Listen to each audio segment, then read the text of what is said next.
Eisenhower knew the Soviet threat was being exaggerated by a shadowy alliance of arms companies and generals. He would dub this the military-industrial complex.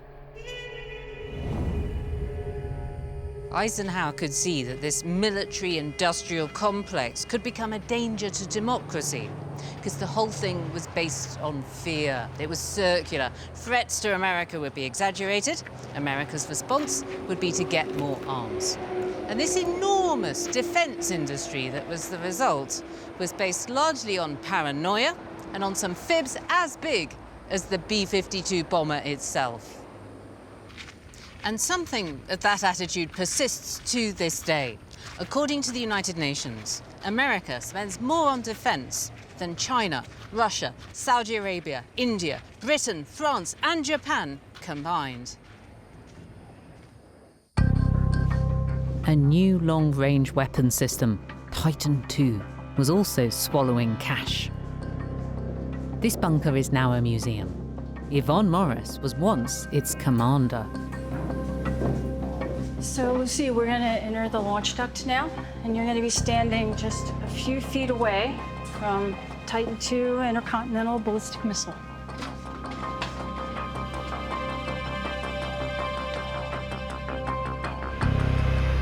It's such a huge, evil-looking thing. It's 103 feet tall from the top of the warhead to the bottom where the engines are mounted. So it's the height of a skyscraper building, really. Yes. What can this missile actually do? Well, it has a 9 megaton warhead on it. That's the explosive equivalent of 9 million tons of TNT. It'll actually decimate an area of 900 square miles. 900 square miles? Yes. And when you say decimate, does that mean kill all the people within that area? A very large percentage of them. And then radiation will pretty much over the next few weeks kill off a large portion of the rest of the population.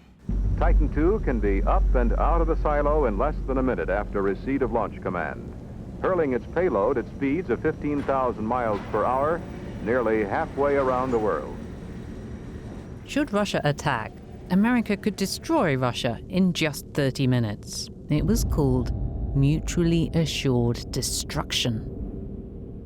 You have to be visible in order to be perceived as a credible threat, and that's what deterrence is based on, the projection of a credible threat.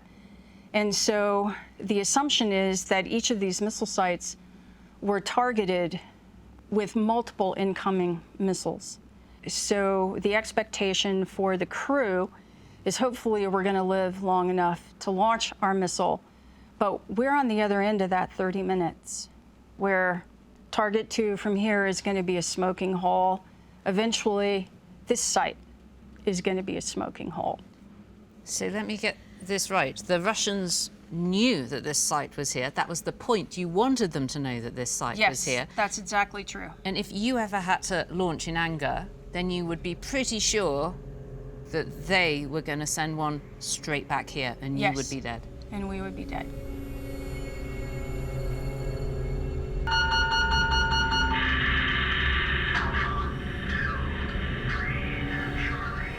If the president hit the nuclear red button, over 50 Titan silos like this one would spring into action. As commander, Yvonne would fire her missile. But she was never told what it would destroy. To her, it was just target 2. All right, so to launch the missile, we're going to act together, you and I. We would insert the launch keys. The deputy crew commanders would go over here underneath this clock. Yours would go right there. And you'll notice, Lucy, that the keys are too far apart to be turned by one person. Are you ready? I suppose so. 3, 2, 1, turn. 4, 3, 2, 1. Oh! Release. The lights are going on. Do you have launch enabled? Launch enabled. So very shortly, you're going to hear a loud bell, and things are happening. The lights things are are going happening. on. Guidance, Guidance, go. And then you're gonna get fire in the engine as soon as the stage 1 engine fires. You and I have now started something that we can't stop. Only a malfunction will stop the launch sequence from this point on. And you have liftoff. Liftoff. Liftoff has happened. It's gone.